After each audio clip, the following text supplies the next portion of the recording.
For the repair of the PCB, the following procedures were necessary. Replacement of various electronic components and general cleanup of the unit. For testing, we use 24-volt DC power supply. When we connect the PCB to the power supply, we see that the LED lights up, and as output we receive 8-volt DC.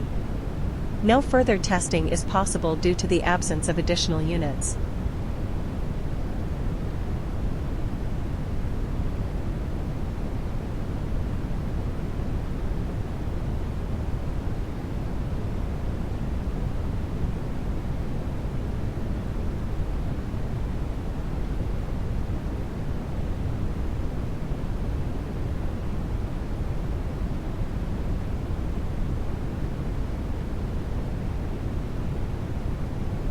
It is now clear that the PCB is working successfully and is ready to be delivered to the client.